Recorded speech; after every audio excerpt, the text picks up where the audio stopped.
अध्याय 81 की परिवार का क्रोध। शाओ फैंग के चेहरे पर क्षण भर के लिए हैरानी के भाव आए, लेकिन वह वास्तव में एक अनुभवी और चतुर व्यक्ति थे। उन्होंने तुरंत खुद को संभाला और चिंता का भाव प्रकट किया। मैंने सुना था कि आपका हे परिवार से झगड़ा हुआ था। मैं जाकर इसकी जांच करने ही वाला था कि मुझे ये खबर मिली। मुझे उम्मीद नहीं थी कि आप इतनी जल्दी वापस आ जाएंगे। हे परिवार ने आपके लिए कोई परेशानी तो नहीं खड़ी की? अगर अंधेरे में छिपे कुछ जासूस न होते तो विक्रम लगभग उसकी बकवास पर विश्वास कर लेता। अगर उसकी बात सच होती तो वे अब तक पहुंच चुके होते। वे यूं ही कैसे निकल पड़े? ये स्पष्ट था कि वे आराम से बैठकर कुछ नहीं करना चाहते थे। विक्रम ने सब कुछ भांप लिया और इसका खुलासा नहीं किया। उसने सिर्फ इतना कहा, हमने लवीश के साथ अभ्यास किया। वह हार गया और फिर उसने हमें वापस आने दिया। शाओ फैंग को इस बात पर यकीन नहीं हुआ। लवीश शक्तिशाली तो था, लेकिन उसकी प्रतिष्ठा औसत दर्जे की थी। वह न सिर्फ संकीर्ण सोच वाला था, बल्कि बेहद प्रतिशोधी भी था। अगर वह सचमुच इन लोगों से हार गया तो उन्हें इतनी आसानी से कैसे जाने दे सकता था? तीसरे बुजुर्ग ने कहा, यह असंभव है। हे परिवार के इस बच्चे के स्वभाव के अनुसार वह इस मामले को इतनी आसानी से जाने नहीं देगा। वह उन्हें जाने क्यों देगा? ये सुनकर विक्रम ने बनावटी मुस्कान बिखेरी।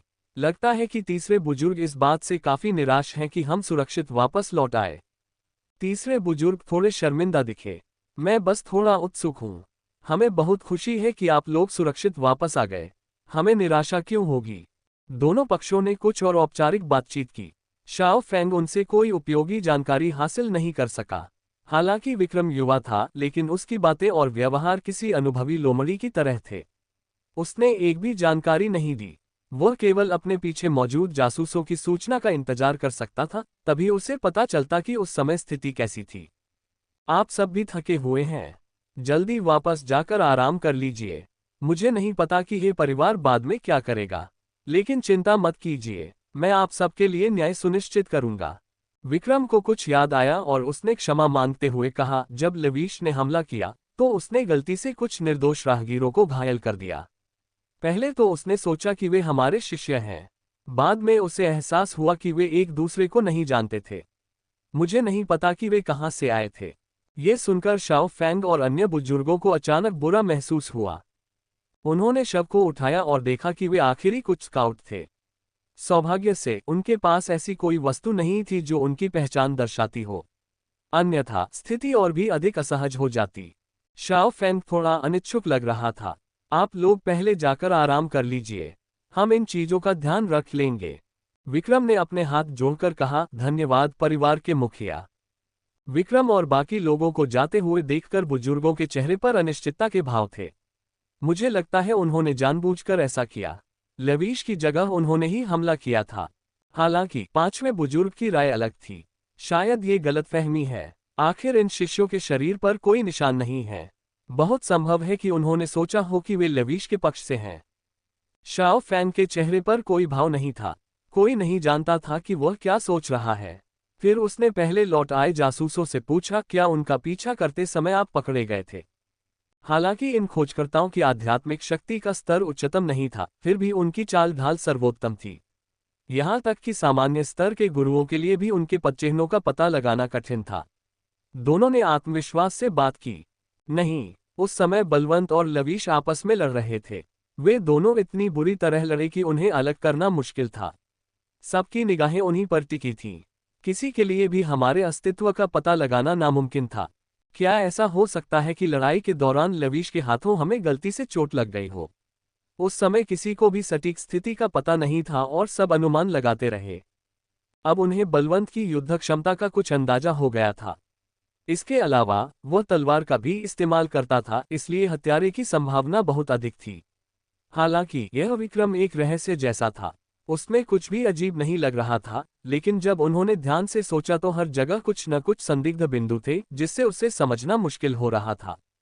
किसी को भी उसकी ताकत का अंदाजा नहीं था। वह देखने में साधारण लगता था, लेकिन उसने लवीश को हरा दिया।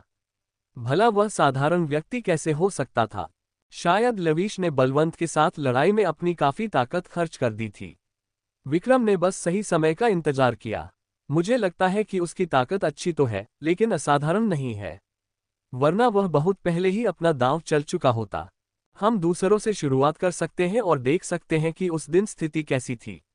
घटनास्थल पर इतने सारे लोग मौजूद थे। सबके लिए एक साथ एकजुट रहना असंभव था। दुर्भाग्यवश उन्हें निराशा हाथ लगी। वे लोग विक्रम के ऋणी थे। विक्रम ने स्पष्ट किया कि वह सुर्खियों में नहीं आना चाहते। इसके अलावा बलवंत ने उन्हें बाहर निकलने पर संयमित रहने की चेतावनी भी दी थी। इसलिए उन्होंने सर्वसम्मति से कहा कि लवीश ने अपनी आध्यात्मिक शक्ति का अत्यधिक उपयोग किया और विक्रम से हार गया। उनके शब्द संक्षिप्त और सारगर्भित थे, हालांकि वे गलत नहीं थे। लवीश ने वास्तव में अपनी आध्यात्मिक शक्ति का अत्यधिक उपयोग किया था। प्रक्रिया के बारे में वे कुछ नहीं बता सकते थे। शाओ फैंग और अन्य लोग भी नहीं जानते थे। उन्होंने जवाब तो दिया, लेकिन पूरा जवाब नहीं दिया। शाओ फैंग को ये बिल्कुल पसंद नहीं था। वह इतना क्रोधित हुआ कि उसके चेहरे के भाव थोड़े बदल गए। ये लोग सचमुच एकजुट हैं। मैं देखना चाहता हूं कि ये कब तक एकजुट रह सकते हैं। शाओ परिवार शांत नहीं था। लवीश के मामले को लेकर ही परिवार में भी भारी आक्रोश था। जब लवीश को भेजा गया तो उसकी दयनीय हालत देखकर उसके पिता किशन क्रोधित हो गए। मेरे बेटे को इतनी बेरहमी से किसने चोट पहुंचाई? हालांकि लवीश के पिता हे परिवार के मुखिया नहीं थे, लेकिन वे हे परिवार के मुखिया के छोटे भाई थे। हे परिवार के मुखिया हरीश की इकलौती बेटी थी। वे अपने छोटे भाई से जन्मे लवीश को बहुत प्यार करते थे। उनका इरादा उसे परिवार का उत्तराधिकारी बनाने का था। वे लवीश को लगभग अपने आधे उत्तराधिकारी के रूप में तैयार कर रहे थे। इसलिए परिवार में लवीश का दर्जा काफी ऊंचा था। हरीश ने गंभीर भाव से नौकरों की ओर देखा। आखिर हुआ क्या? मुझे सब कुछ बताओ। नौकरों ने कुछ भी छिपाने की हिम्मत नहीं की और मोटा मोटा विवरण दिया। हालांकि उन्होंने इस तथ्य को छुपाया कि लवीश ने पहले हमला किया था और पर्दे के पीछे गुप्त हथियारों का इस्तेमाल किया था। अध्याय 82 अत्यधिक उत्पीड़न। किशन लवीश को बहुत प्यार करता था, वरना उसका इतना अहंकारी और निरंकुश स्वभाव न होता। इसके अलावा लवीश बहुत दुखी लग रहा था। ये सब सुनकर उसे यकीन हो गया कि ये सब विक्रम और बाकी लोगों ने किया है। किशन ने लवीश की नाड़ी जांची और पाया कि उसकी आध्यात्मिक ऊर्जा बहुत कम हो गई थी। यह एक उलझी हुई भान की रस्सी की तरह थी जो गेंद की तरह मुड़ गई थी। इसे स्पष्ट रूप से पहचानना असंभव था और इसने उसकी नींव को भी प्रभावित किया था। सबसे खराब स्थिति में उसका जीवन खतरे में होगा। कम से कम उसकी साधना का स्तर बहुत गिर जाएगा। युवा स्वामी की आध्यात्मिक ऊर्जा ऐसी कैसे हो सकती है? यह इतनी क्षीण हो गई है कि वह उस व्यक्ति से अलग नहीं है जो अपनी सारी उम्मीदें खो चुका है। जब लवीश ने दवा ली थी तो दवा का पूरा असर होने से पहले ही उसकी आध्यात्मिक ऊर्जा समाप्त हो गई थी। फिर भी उसने दवा लेना जारी रखा। ये चक्र बार बार दोहराया गया, जिससे उसके शरीर को बहुत नुकसान हुआ। इसके परिणामस्वरूप होने वाले दुष्प्रभावों के अलावा वर्तमान स्थिति भी उत्पन्न हुई। अगर लवीश भविष्य में जागकर अच्छी तरह आराम भी कर ले तो भी उसकी साधना का स्तर काफी गिर जाएगा। किशन इसे कैसे स्वीकार कर सकता है? किशन ने अपनी अपार आध्यात्मिक शक्ति का प्रयोग करते हुए उन अधीनस्थों को तब तक पीटा जब तक कि वे खून की उल्टी करने लगे। किशन का चेहरा उदास था और वह उन्हें ठंडी निगाहों से घूर रहा था। उसकी ठीक से देखभाल न करने के लिए तुम ही जिम्मेदार हो। उनमें से कुछ लोग खून बहने तक किशन के सामने घुटने टेकते रहे, इस उम्मीद में कि किशन उनकी जान बख्श देगा। इसका हमसे कोई लेना देना नहीं है। ये युवा स्वामी ही है जो उन लोगों को हराने के लिए लगातार नशा करता रहा। हम कुछ नहीं कर सकते। किशन की हथेली में मौजूद आध्यात्मिक ऊर्जा ऐसे झिलमिला रही थी मानो कोई तूफान उमड़ रहा हो और सब पर इतना दबाव डाल रही थी कि उनकी सांसें रुक रही थीं। तो क्या तुम सब मूर्ख हो? क्या तुम्हें उसे रोकना नहीं आता? छोटे मालिक का स्वभाव ही ऐसा है। हमने उन्हें समझाने की कोशिश की, लेकिन उन्होंने हमारी बात बिल्कुल नहीं सुनी। इसके बजाय उन्होंने हम पर दखलंदाजी का आरोप लगाया। वे कुछ नौकर सहमी हुई बटेरों की तरह थे। उन्हें डर था कि किशन अपना क्रोध उन पर न उतार दे। उन्होंने जल्दी से कहा, ये सब उन लोगों की वजह से हुआ है। अगर उनकी हरकतें न होती तो स्वामी जी की यह हालत न होती। यह मानना पड़ेगा कि यह आरोप सही तरीके से लगाया गया था। किशन की हथेली में मौजूद आध्यात्मिक ऊर्जा उम्मीद के मुताबिक धीरे धीरे कम हो गई। उनमें से कुछ ने राहत की सांस ली। किशन ने तुरंत अपने बड़े भाई हरीश को ढूंढा और कहा, देखो लिनशेन कितना दयनीय लग रहा है। वह लोगों का समूह वाकई हद से ज्यादा है। आप लिनशेन के स्वभाव से परिचित हैं। हालांकि वह आमतौर पर थोड़ा दबंग होता है, लेकिन उसे पता है कि कब रुकना है। अब उसे किसी ऐसे व्यक्ति ने बुरी तरह पीटा है जो अचानक कहीं से प्रकट हुआ। हरीश ने भी लवीश को बचपन से देखा था। उसे इस हालत में देखकर उसका दिल दुख से भर गया और वह अपना गुस्सा रोक नहीं पाया। ये तो घोर अन्याय है। ये हे परिवार का अपमान है। क्या तुम्हें पता है कि लिनशेन को इस हालत तक किसने पीटा? लिनशेन का पीछा करने वाले व्यक्ति ने कहा कि वह शाओ परिवार से प्रतीत होता है। हरीश ने भौहें चढ़ाते हुए कहा, शाओ परिवार? हमारे दोनों परिवारों के बीच अतीत में कभी कोई टकराव नहीं रहा। आज वे क्यों लड़े? किशन, जो हमेशा से अपने प्रिय पुत्र का बदला लेना चाहता था, ज्यादा सोच विचार नहीं कर सका। भाई, शाओ परिवार का कोई भी सदस्य हो, हमें उसे बुलाकर उससे जवाब मांगना ही होगा। हालांकि यह परिवार शाओ परिवार के मुकाबले में कमजोर था, लेकिन अगर दोनों के बीच आमने सामने की लड़ाई होती तो शाओ परिवार बुरी तरह कमजोर पड़ जाता। इसलिए यह परिवार को इसकी कोई चिंता नहीं थी। आखिर उनका मकसद तो सिर्फ अपराधी को सबक सिखाना था। हरीश को अभी भी हिचकिचाते देख किशन ने आग्रह किए बिना नहीं रह सका, बड़े भाई, हम पहले ही बुरी तरह से प्रताड़ित हो चुके हैं। लिनशेन की हालत देखिए, कहीं ऐसा तो नहीं कि हमें अपना स्वाभिमान त्यागना पड़ेगा। ठीक है, मैं अभी शाओ परिवार के पास जाकर उनसे स्पष्टीकरण मांगूंगा। घर के पिछवाड़े में बने एक मंडप में मानो जियांगनान का एक छोटा सा जलग्राम गांव था।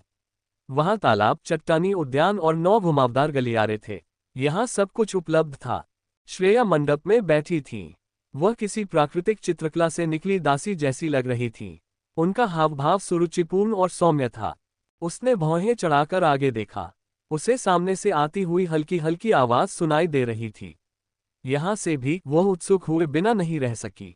क्या हुआ? सामने के आंगन में इतनी आवाज क्यों है? उसके बगल में खड़ी नौकरानी दौड़कर उसके पास आए और उसके कान में फुसफुसा कर बोली।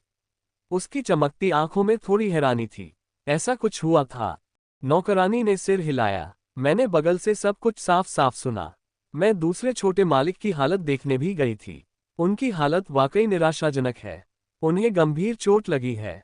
ये देखकर कि श्रेया बिल्कुल भी आश्चर्यचकित नहीं लग रही थी, नौकरानी ने खुद को ये पूछने से रोक नहीं पाए, मालकिन, आपको ये जानने की उत्सुकता क्यों नहीं है कि उसे किसने मारा?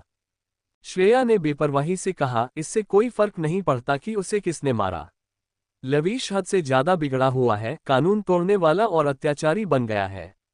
उसका भी यही हाल होना तय है। उसकी आवाज में ठहराव आ गया और वह लगभग सुनाई नहीं दे रही थी। उसकी निगाहें धीमी आवाज में कह रही थीं, वैसे मुझे उस व्यक्ति को धन्यवाद देना है जिसने वह काम किया जो मैं हमेशा से करना चाहती थी। उसके बगल में खड़ी नौकरानी को ठीक से सुनाई नहीं दिया। मालकिन, आपने अभी क्या कहा? श्रेया मुस्कुराई लेकिन कुछ नहीं बोली। वह अपने पहले वाले सौम्य रूप में लौट आई। कोई बात नहीं, चूंकि पिताजी और दूसरे चाचा उस व्यक्ति को लाने के लिए शाओ परिवार से मिलने जा रहे हैं, तो हम भी जाकर देख लेते हैं। वह ये जानना चाहती थी कि आखिर यह व्यक्ति कौन है। कहा जाता है कि हरीश की केवल एक ही बेटी थी। हालांकि वह उससे बहुत प्यार करते थे, लेकिन कुछ रूढ़िवादी मान्यताओं के कारण उनका मानना था कि परिवार का उत्तराधिकार एक पुरुष को ही मिलना चाहिए। इसलिए वह अपने छोटे भाई के बेटे लवीश के साथ ऐसा व्यवहार करता था मानो वह उसका अपना बेटा हो। इससे श्रेया को थोड़ी असहजता महसूस हुई। हालांकि वे खून के रिश्ते से जुड़े थे, लेकिन उनका दर्जा उसके छोटे भाई के बराबर नहीं था। इसके अलावा लवीश का व्यक्तित्व दबंग और अहंकारी था। बचपन से ही वह हमेशा श्रेया से श्रेष्ठ रहा था। वह हमेशा दूसरों के प्रति दयालु और सौम्य स्वभाव की थी, इसलिए वह बहुत लोकप्रिय थी। हर कोई उसे बहुत पसंद करता था। ऊपरी तौर पर वे लवीश के साथ अच्छे से घुल मिल गए थे।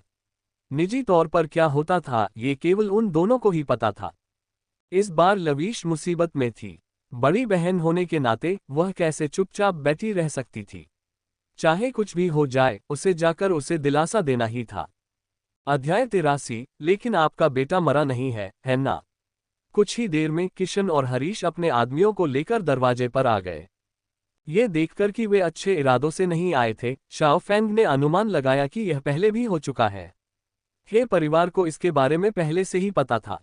उन्हें उम्मीद नहीं थी कि हत्यारा अभी तक पकड़ा नहीं गया है और इस तरह की मुसीबत उनके पीछे पड़ गई है। शाओ फेंग विक्रम और अन्य लोगों से बेहद नाराज थे। किशन ने इधर उधर की बातें नहीं की और सीधे मुद्दे पर आ गए। मास्टर शाओ, आप यहाँ एक मेहमान को लाए और मेरे बेटे को चोट पहुंचाए। क्या आपको इसके बारे में पता है? शाओ फेंग ने जल्दी से अपना नाम साफ करने की कोशिश की ताकि हे परिवार उसे इसके लिए दोषी न ठहराए। इन्हें मेहमान नहीं माना जाता। ये तो दूरदराज के इलाके से आए छात्रों का एक समूह है जो आदान प्रदान कार्यक्रम के लिए आए हैं। किशन को ये कैसे समझ नहीं आया कि वह अपना नाम पूरी तरह से साफ करना चाहता है। उसने व्यंग्य करते हुए कहा, चाहे कुछ भी हो जाए, वे अब भी तुम्हारे शाओ परिवार का हिस्सा हैं। अगर कुछ होता है तो तुम्हें कुछ जिम्मेदारी तो उठानी ही पड़ेगी, है ना? शुरू में हे परिवार इस अवसर का लाभ उठाकर देखना चाहता था कि क्या उन्हें इससे कोई फायदा हो सकता है। आखिरकार गलती तो पहले शाओ परिवार की ही थी, लेकिन अब जब उन्हें इस समूह के लोगों की पहचान पता चल गई और शाओ फैंग का रवैया भी दिख गया, तो उन्हें समझ आ गया कि उसे कोई परवाह नहीं है।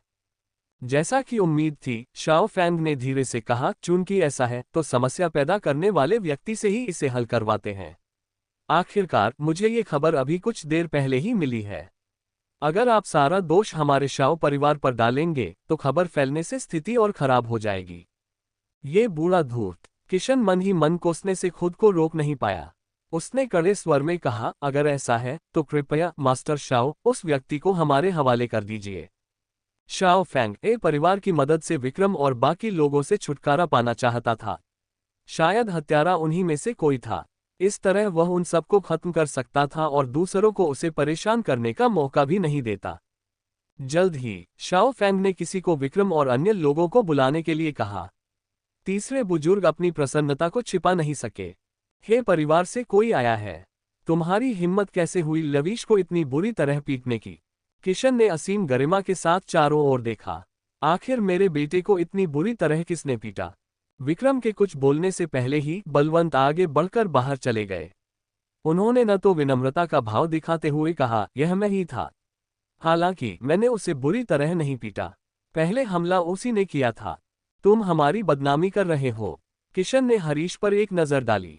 ये तो सबको पता था कि वह दूसरों की पीठ पीछे बुराई करने से बेहद नाराज था। उसे डर था कि बलवंत फिर से कुछ अप्रिय कह देगा। असीम आध्यात्मिक ऊर्जा समुद्र की लहरों और हवा के प्रचंड शोर की तरह उमड़ रही थी। उनमें सचमुच एक कुशल ग्रैंड मास्टर जैसी शक्ति थी। मेरा बेटा कभी ऐसा नहीं करेगा। हालांकि बलवंत ने विश्रण कर लिया था, लेकिन उसकी ऊर्जा अभी पूरी तरह से बहाल नहीं हुई थी। उसका शरीर थोड़ा कमजोर था, तो वह किशन के आध्यात्मिक दबाव को कैसे सहन कर सकता था। उसका चेहरा तुरंत पीला पड़ गया और उसके मुंह के कोने से खून बहने लगा। वरिष्ठ भाई बाय। हालांकि हवा इतनी तेज थी कि वे उनके पास भी नहीं पहुंच सके। उनके बगल में मौजूद शिष्य तुरंत घबरा गए। मैं चाहता हूं कि तुम मेरे बेटे के लिए अपनी जान की कीमत चुकाओ। किसी ने भी किशन के इतने अविवेकी स्वभाव की उम्मीद नहीं की थी। उन्होंने अचानक मौके पर ही कोई कदम उठा लिया। आखिरकार सबको पता चल गया कि लवीश का ये गुस्सा किस वजह से था। किशन ने अपनी आध्यात्मिक शक्ति का संचार किया। तलवार की ऊर्जा इतनी प्रबल थी कि हवा में किसी तेज हथियार के चलने की हल्की सी आवाज सुनाई दे रही थी। ऐसा लग रहा था मानो हवा दो हिस्सों में बंट गई हो। लेकिन तभी किसी ने उसे रोक दिया। बल आया और हवा में टकरा गया। आध्यात्मिक शक्ति वास्तव में क्षीण हो गई। अपनी चाल को इतनी आसानी से नाकाम होते देख किशन घबरा गया और चिढ़ गया। ये कौन है? विक्रम मुस्कुराते हुए टीम से बाहर निकल गई। जो लोग नहीं जानते वे सोचेंगे कि आप किसी को चुप कराने के लिए बेचैन हैं ताकि वह कुछ भी बुरा न कह दे और दूसरों को पता चल जाए। अचानक किसी ने बिल्कुल सही बात कह दी। किशन के चेहरे पर थोड़ा सा भाव बदला, लेकिन वह जल्दी ही संभल गया और एक अप्रिय भाव के साथ बोला, तुम कौन हो? तीसरे बुजुर्ग बोलने के लिए बेताब थे, मानो उन्होंने विक्रम की बदकिस्मती पहले ही देख ली हो। जब लवीश ने उन दोनों से लड़ाई की थी तो वह दूसरे नंबर पर थे। किशन ने विक्रम को घूरते हुए कहा, लगता है तुम ही दोषी हो, जिसकी वजह से मेरा बेटा अभी भी बेहोश है। विक्रम को जरा भी डर नहीं था। आपके बेटे की हालत से हमारा कोई लेना देना नहीं है। बहुतों ने इसे देखा है। वह लगातार गोलियां खाता रहा और अंत में जब उसकी आध्यात्मिक शक्ति खत्म हो गई तो इसका उल्टा असर हुआ। मैंने उसे छुआ तक नहीं। हालांकि विक्रम, तुमने कोई हरकत नहीं की, लेकिन तुम्हारे पालतू जानवर ने की। हालांकि किशन को ये बात जोर से कहने में बहुत शर्म आ रही थी। क्या ऐसा कहने का मतलब अनजाने में ये स्वीकार करना नहीं होगा कि हे लिनहेंग एक पालतू जानवर को भी नहीं हरा सकता, और यहाँ तक कि वह नशीली दवाओं का सेवन करने की हद तक पहुँच गया है।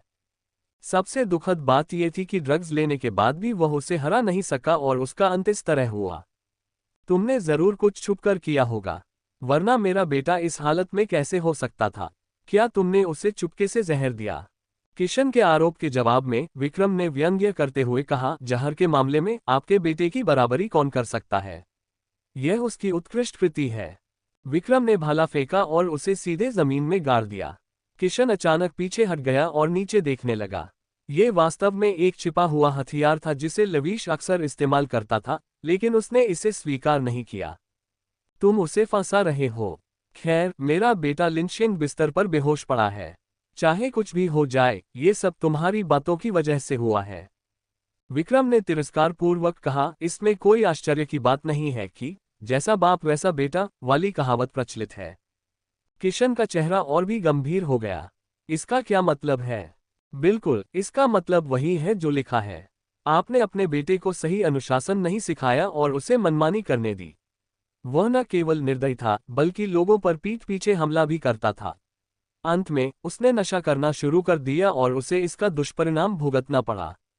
फिर भी आप दूसरों को दोष देना चुन रही हैं। विक्रम ने एक शब्द भी नहीं कहा। किशन का चेहरा और भी बिगड़ गया और हरीश का भी लगभग वैसा ही हाल था। बस करो, किशन दहाड़ा, तुम कहां से आए हो, छोटे बदमाश? तुम यहां बकवास कर रहे हो। अगर मैं तुम्हें आज नहीं मारता तो मेरे लिए अपने दिल की नफरत को छोड़ना मुश्किल होगा। बारूद की गंध तेज होती देख शाओ फैंग अंततः खड़ा हो गया और पाखंडी ढंग से बोला, मुझे लगता है कि हमें पहले शांतिपूर्ण बातचीत करनी चाहिए। किशन के माथे की नसें उभर आईं। इसमें बात करने को क्या है? जान के बदले जान देना ही सही और उचित है। लेकिन क्या आपका बेटा अभी भी जीवित नहीं है? अध्याय 84। मैं तुम लोगों के साथ चलूंगा। जब डीन ने विक्रम की बातें सुनी तो वे अपना माथा पकड़ने से खुद को रोक नहीं पाए। चाहे जैसे भी उन्होंने इससे सुना हो, ऐसा लग रहा था मानो वे अपने बेटे को शीघ्र मृत्यु का श्राप दे रहे हों। उन्होंने अपनी आवाज धीमी करते हुए कहा, ज्यादा मत बोलो। उसे समझ आ गया था कि शाओ परिवार इस झंझट में नहीं पड़ना चाहता। उसका मानना था कि ये परिवार भी काफी ताकतवर है, इसलिए शाओ परिवार उन्हें नाराज नहीं करना चाहता था। अगर लवीश ने पहल की तो क्या हुआ? असलियत तो यही थी कि वह बिस्तर पर बेहोश पड़ा था। मेरे साथी दाववादी, वे युवा और उतावले हैं, इसलिए उनका थोड़ा आवेगपूर्ण होना स्वाभाविक है। हालांकि ये सच है कि उन्होंने लवीश को चोट नहीं पहुंचाई। सबसे महत्वपूर्ण कारण यह है कि उन्होंने दवा की गोलियों का अधिक सेवन कर लिया था, जिसके परिणामस्वरूप दुष्परिणाम हुआ। जब उन्होंने बार बार दवा की गोलियों का जिक्र करना शुरू किया तो किशन और भी ज्यादा क्रोधित हो गया। तुम कौन हो? मैं उनका शिक्षक हूँ। किशन ने डीन को सिर से पैर तक परखा और उसकी आंखों में तिरस्कार का भाव झलक रहा था। इस तरह की ताकत के साथ तुम मेरे सामने बोलने के भी योग्य नहीं हो। डीन के चेहरे पर कोई भाव नहीं बदला। कोई व्यक्ति कितना भी शक्तिशाली क्यों न हो, उसे समझदार तो होना ही चाहिए। हम में से बहुत से लोग स्पष्ट रूप से देख सकते हैं कि इन दोनों बच्चों ने वास्तव में लवीश को कोई नुकसान नहीं पहुंचाया। हे किचेंग उनके साथ और समय बर्बाद नहीं करना चाहता था। तुम सब एक साथ हो। जाहिर है तुम सब मिलकर सच्चाई को तोड़ मरोड़कर जनता को गुमराह करने की साजिश रच रहे हो। और अगर गोलियों के विरोध के पीछे कोई वजह है भी, तो इसके लिए ये दोनों ही मुख्य दोषी हैं। उसने विक्रम को घूरते हुए कहा, अगर वह न होता तो मेरा बेटा इतनी सारी गोलियां कैसे निगल लेता? विक्रम ने पहले भी कुछ अविवेकी लोगों को देखा था, लेकिन इतना अविवेकी कभी नहीं देखा था। विक्रम को हे किचेंग पर गुस्सा आया और वह लगभग हंस पड़ा। चुनौती की शुरुआत लवीश ने की थी। जो पर्याप्त मजबूत नहीं था और हार गया, वह भी लवीश ही था। अंत में वह चाहता है कि सारा दोष हम पर आ जाए। हे किचेंग क्रोधित हो उठा। उसकी पांचों उंगलियां पंजों में बदल गईं और उसने विक्रम को पकड़ने के लिए हाथ बढ़ाया। विक्रम ने अपना शरीर घुमाकर हे किचेंग के हमले से खुद को बचा लिया। ये कैसी तर्क वितर्क शैली है? आप मुझे बहस में हरा नहीं सकते, तो आप मुझे पीट पीट कर गुनाह कबूल करवाना चाहते हैं। भले ही हमारा इतिहास आपके परिवार जैसा न हो और हम अपनी शक्ति का इस्तेमाल दूसरों पर अत्याचार करने के लिए न करते हो, फिर भी इस दुनिया में तर्क बुद्धि का नामोनिशान बाकी है। तुम हमेशा कहते हो कि मैंने लवीश को चोट पहुंचाई है और हम झूठ गढ़ रहे हैं। क्यों न तुम किसी रसायन शास्त्री को बुलाकर यह पता लगवा लो कि क्या उसकी आंतरिक चोटें अत्यधिक औषधीय गोलियों के सेवन से हुई थीं। एक नज़र में ही पता चल जाएगा कि यह सच है या झूठ। हे किचेंग के चेहरे पर थोड़ा सा भाव परिवर्तन आया। पहले उन्होंने एक डॉक्टर को बुलाया था। डॉक्टर ने सिर्फ इतना कहा था कि लवीश की आध्यात्मिक शक्ति सूख गई है, लेकिन उन्होंने इसका कोई विस्तृत कारण नहीं बताया था। अब विक्रम और अन्य लोग इतने गंभीर हो गए हैं कि अगर वे सचमुच किसी रसायनज्ञ को बुलाते हैं तो उनकी पोल खुल जाएगी। ये खुलासा करते हुए कि लवीश ने वास्तव में अत्यधिक मात्रा में दवा की गोलियां खा ली थीं, यही उसके खून की उल्टी करने और बेहोश होने का मुख्य कारण था। उसने कुछ बेचैनी से हरीश की ओर देखा। हरीश के चेहरे पर अनिश्चितता देखकर उसने जल्दी से कहा, यहाँ बहस मत करो, तुमने कहा था कि हम जाकर किसी चिकित्सक को बुलाएं। मुझे लगता है कि तुम लोगों को इस अवसर का लाभ उठाकर भाग जाना चाहिए था। हे किचेन के चेहरे के भाव देखकर विक्रम समझ गया कि वह बेहद दोषी है। उस समय उसने किसी रसायनज्ञ को आमंत्रित नहीं किया था, वह तो बस सारा दोष उन पर डालना चाहता था। अगर आपको डर है कि हम भाग जाएंगे तो मैं आपके साथ चलूंगा। अब आपको चिंता करने की कोई बात नहीं है ना? ये सुनकर हे किचेन तुरंत अवाक रह गया। हरीश, जो पूरे समय चुप था, बगल में भौहें चढ़ा ली। उसने पहले सोचा था कि लवीश को घायल करने वाले देहात के कुछ बच्चे थे। उनकी जीत महज एक संयोग थी या उन्होंने कोई घिनौना तरीका अपनाया था। लेकिन अब जब उसने गौर से देखा तो सच्चाई वैसी नहीं थी जैसा उसने सोचा था। उनका स्वभाव असाधारण था। जो लोग उन्हें नहीं जानते वे सोचते कि वे किसी संप्रदाय के कट्टर अनुयायी हैं। उनका रवैया न तो विनम्र था और न ही अहंकारी, और वे तर्क और प्रमाण के साथ बोलते थे जिससे किसी के लिए भी उनका खंडन करना असंभव था। हालांकि ये लोग एक छोटे से इलाके से आए थे और बहुत ताकतवर नहीं थे, लेकिन राजधानी में ये स्पष्ट नियम था कि निर्दोष लोगों को अंधाधुंध नहीं मारा जा सकता। अगर वे वाकई अपने कार्यों के परिणामों की परवाह नहीं करते तो संभवतः उन्हें इसके गंभीर परिणाम भुगतने पड़ते। माहौल में तनाव देखकर अचानक एक कोमल महिला की आवाज सुनाई दी। चूंकि उन्होंने कहा कि लिंशेंग ने बहुत अधिक औषधीय गोलियां खा ली हैं, तो क्यों न हम किसी रसायनज्ञ को आमंत्रित करें। विक्रम ने आवाज की दिशा में देखा। वह एक सौम्य और कोमल दिखने वाली महिला थी। उसकी भौहें घनी नहीं थीं और उसके होंठ लाल रंग से रंगे हुए नहीं थे। उसकी शरद ऋतु के जल जैसे रंग की आंखें एक कोमल चमक से जगमगा रही थीं। उसकी उपस्थिति में किसी प्रकार की आक्रामकता नहीं थी, फिर भी वह लोगों को सहज और सतर्क महसूस कराती थी। उसे अपनी ओर देखते देख श्रेया ने अपना सिर हिलाया। ये सुनकर हे किचेन थोड़ा चिंतित हो गया। जुयाओ, तुम कैसे इन लोगों की निंदा सुनकर उनका समर्थन कर सकती हो? इनके झांसे में मत आना, ये तो बस समय बिताने की चाल है। हे जुयाओ ने धीरे से कहा, दूसरे चाचा, चिंता मत कीजिए। हालांकि मैं भी लिंशेन की दुर्घटना को लेकर बहुत चिंतित हूं, लेकिन सबसे जरूरी बात है उसका इलाज करना, है ना? बीमारी के कारण का पता लगाकर ही हम उसका सही इलाज कर सकते हैं। उसके शब्दों ने हे किचेन के पीछे हटने का रास्ता पूरी तरह से रोक दिया। विक्रम ने पलक झपकाए बिना श्रेया को देखा। वह समझ नहीं पा रहा था कि वह क्या करने वाली है। हरीश, जो शुरू में हिचकिचा रहा था, उसकी बातें सुनकर और भी ज्यादा हिल गया। पिताजी, मुझे नहीं लगता कि वे बच पाएंगे। जैसा कि उसने अभी कहा, सबसे बुरी स्थिति में हम उसे बस ले जा सकते हैं।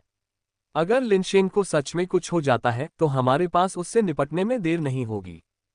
हे किचेन को अच्छी तरह पता था कि देरी से बदलाव आ सकता है, लेकिन श्रेया को इस समय खड़े होकर बोलना ही था। हरीश ने एक पल सोचा, फिर सिर हिलाकर कहा, ठीक है, हम आपकी बात मानेंगे। आप हमारे साथ आइए। बाकी लोग शाओ परिवार में ही रहेंगे और उन्हें बाहर जाने की अनुमति नहीं है। मास्टर शाओ, आप शायद उनकी मदद नहीं करेंगे, है ना? उसका मतलब ये था कि उसे चिंता थी कि शाओ फैंग चुपके से उन्हें जाने देगा। शाओ फैंग ने बनावटी मुस्कान के साथ कहा, शाओ परिवार ऐसा व्यवहार नहीं करेगा। इसके अलावा मैं निजी लाभ के लिए कानून का उल्लंघन नहीं करूंगा। मैं केवल निष्पक्षता और न्याय का पक्ष लूंगा।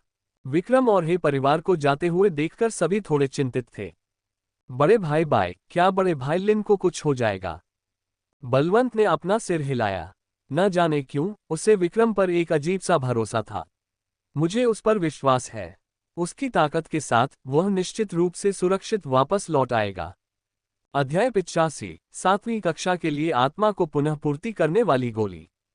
हरीश और अन्य लोग विक्रम को हे परिवार के घर वापस ले आए। उसी समय उन्होंने एक रसायनज्ञ को भी आमंत्रित किया। इस समय लवीश बिस्तर पर लेटा हुआ था। उसके शरीर पर जाहिर तौर पर कोई चोट के निशान नहीं थे, फिर भी उसका चेहरा बेहद पीला पड़ गया था। उसे बहुत पसीना आ रहा था और उसकी छाती पर हल्की हल्की लहरें ही दिखाई दे रही थीं। वह बेहद अस्वस्थ लग रहा था। विक्रम ने आह भरी और कहा, अगर आपको पता था कि ऐसा होगा तो आपने ऐसा किया ही क्यों? ये शब्द किशन के कानों को थोड़े कठोर लगे, खासकर तब जब लवीश अभी भी बेहोश था। उसका चेहरा उदास था और उसने कहा, यह मत सोचो कि मैं सचमुच तुम्हें मारने की हिम्मत नहीं करता। विक्रम ने कंधे उचकाए और चुप रहने का इशारा करते हुए एक तरफ खड़े हो गए। इस हरकत से किशन और भी घबरा गए। वे कुछ बोलने ही वाले थे कि हरीश ने भौहें चढ़ाकर कहा, ठीक है, लिनशेन तो पहले से ही ऐसा है। सब लोग रुक जाओ। उसने बेहद शांत स्वर में बात की। विक्रम को घूरती उसकी निगाहें भावहीन थीं और उसकी आवाज में ठंडक और भी बढ़ गई। अगर लिनशेन को कुछ हुआ तो हिसाब बराबर करने में देर नहीं होगी। हे परिवार ने राजधानी में काफी प्रसिद्ध 5वें दर्जे के रसायनज्ञ चेन यान को आमंत्रित किया था। उसने लवीश की आत्मा की नस में हाथ डाला और अपनी भौहें सिकुड़ी। कीमियागर चेन कैसा है? चेन यान ने सिर हिलाया और तिरस्कारपूर्ण स्वर में कहा, तुम्हें क्या हो गया है? तुमने उसे इतनी सारी रिकवरी की गोलियां कैसे लेने दी? अगर ऐसा है तो ठीक है, लेकिन दवा का असर शुरू होने से पहले ही उसने उन्हें दोबारा निगल लिया। ये तो एक की चीज लेकर दूसरे को देने जैसा है। इससे उसके शरीर की नसों को गंभीर नुकसान पहुंचा है। ये स्पष्ट था कि लवीश की हालत बेहद गंभीर थी, मानो बाल्टी से पानी टपक रहा हो।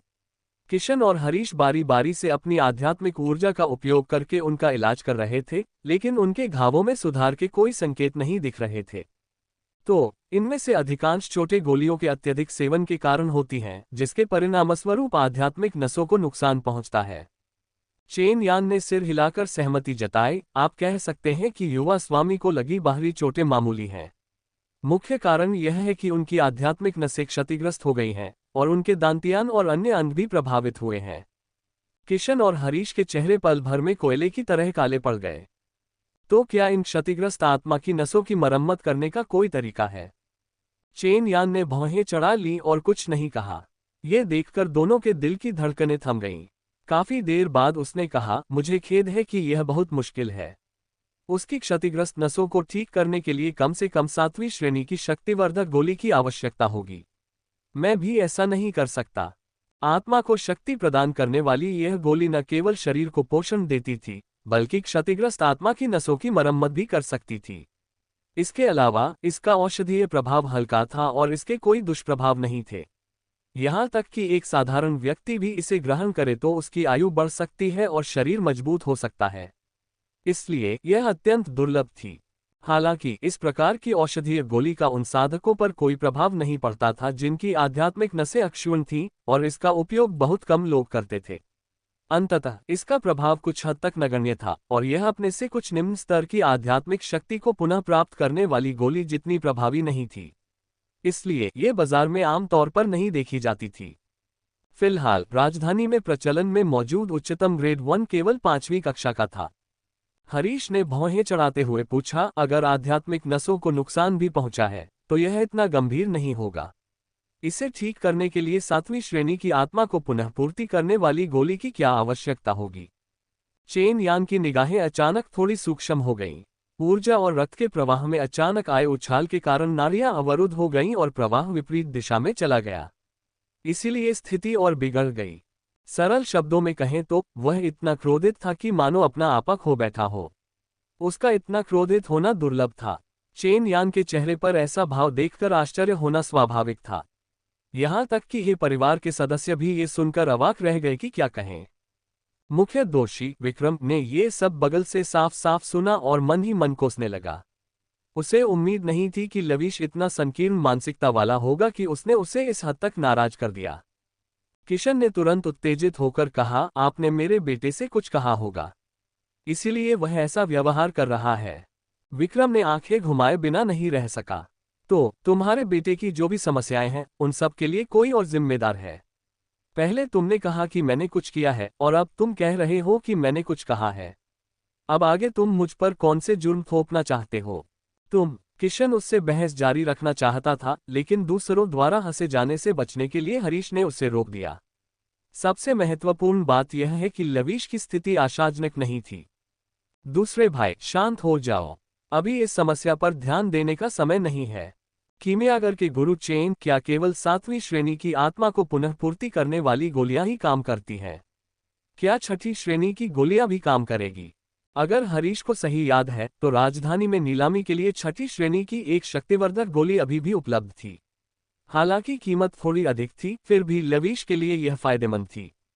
अप्रत्याशित रूप से चेन यान ने अपना सिर हिलाया। ये 7वीं श्रेणी का ही होना चाहिए। अगर यह केवल 6ठी श्रेणी का है तो इसका प्रभाव बहुत कम हो जाएगा। भले ही युवा स्वामी की आध्यात्मिक नसें फिर से भर जाएं, उनकी साधना का स्तर भी बहुत गिर जाएगा। किशन और हरीश के चेहरे बेहद बिगड़े हुए थे। विभिन्न अकादमियों की प्रतियोगिता का दिन जल्द ही आने वाला है। लिनशेन की वर्तमान स्थिति में वह प्रतियोगिता में अच्छी रैंकिंग कैसे प्राप्त कर सकता है? उसका भविष्य पूरी तरह से बर्बाद हो जाएगा। अकादमी प्रतियोगिता शब्द सुनते ही विक्रम चुपके से चौकन्ना हो गया। हे परिवार इसे इतनी गंभीरता से ले रहा है तो यह जरूर कोई महत्वपूर्ण प्रतियोगिता होगी। जैसे ही वह सोच रहा था, एक शक्तिशाली सेना आ गई। अगर विक्रम फुर्ती से न बचता तो उसका सिर धड़ से अलग हो चुका होता। हमला करने वाला किशन था। तुमने मेरे बेटे को बहुत दुख पहुंचाया है। आज मैं तुमसे इसका बदला तुम्हारी जान लेकर लूंगा। विक्रम ने हाथ फैलाकर बेबसी से कहा, लेकिन आपके बेटे के भाग्य से मेरा कोई लेना देना नहीं है। लेकिन आप ही मुख्य दोषी भी हैं। अपमान के मारे ही किचेन गुस्से से आग बबूला हो गया। हालांकि वह मन ही मन जानता था कि यह तर्क कुछ हद तक निराधार था, फिर भी उसकी राय में विक्रम के पास कोई शक्ति नहीं थी और वह एक छोटे शहर से था। अगर वह मर भी जाता तो कोई कुछ नहीं कहता। उसके बगल में बैठे ही फैन ने भी कुछ नहीं कहा। यह स्पष्ट था कि उसने मौन रूप से उसके कार्यों से सहमति जताई थी। अगर विक्रम में स्वर्ग तक पहुंचने की क्षमता भी होती, तब भी उसके लिए हे परिवार के इतने सारे लोगों के घेरे से बच निकलना मुश्किल होता। हालांकि उसे जरा भी चिंता नहीं थी, क्योंकि क्या होगा अगर मैं 7वीं कक्षा की स्फूर्तिदायक गोली को परिष्कृत कर सकूं? ये सुनकर सभी एक पल के लिए स्तब्ध रह गए। केवल श्रेया की आंखों में चमक आ गई, जिसने बिना पलक झपकाए विक्रम को देखा। ये किचेन का चेहरा ऐसा लग रहा था मानो उसने दुनिया का सबसे बड़ा मजाक सुना हो। उसकी आंखों में तिरस्कार का भाव था। सिर्फ तुम्हें लगता है कि तुम 7वीं श्रेणी की आत्मा को पुनः पूर्ति करने वाली गोली बना सकते हो? जरा खुद को देखो। चेन यान को भी ऐसा ही लगा। उसने विक्रम को सिर से पैर तक देखा और सिर हिलाया। युवाओं का आत्मविश्वास होना अच्छी बात है, लेकिन इस तरह से डींगे नहीं मारनी चाहिए। उच्च कोटि के रसायनज्ञ इतने दुर्लभ क्यों थे? इसका कारण ये था कि इसके लिए न केवल अत्यंत उच्च प्रतिभा की आवश्यकता होती थी, बल्कि उन्हें भारी मात्रा में वित्तीय संसाधनों के समर्थन की भी आवश्यकता होती थी। विक्रम का इन दोनों चीजों से कोई लेना देना नहीं था, चाहे वह किसी भी नजरिए से देखे। साधारण दवाइयां ठीक थीं और साधारण जड़ी बूटियां ज्यादा मूल्यवान नहीं थीं। लेकिन अगर उन्हें उच्च श्रेणी की दवाइयों से बदल दिया जाए तो कुछ जड़ी बूटियां न केवल हजारों सोने के सिक्कों के बराबर मूल्यवान हो जाएंगी, बल्कि अमूल्य भी हो जाएंगी। इन्हें प्राप्त करना बहुत मुश्किल था। गोलियों को परिष्कृत करने की प्रक्रिया भी आसान नहीं थी। जरा सी भी लापरवाही से भट्टी फट सकती थी। सारी मेहनत व्यर्थ हो जाती। लगभग 40 वर्ष की आयु में चेन यान केवल 5वीं श्रेणी का रसायनज्ञ था।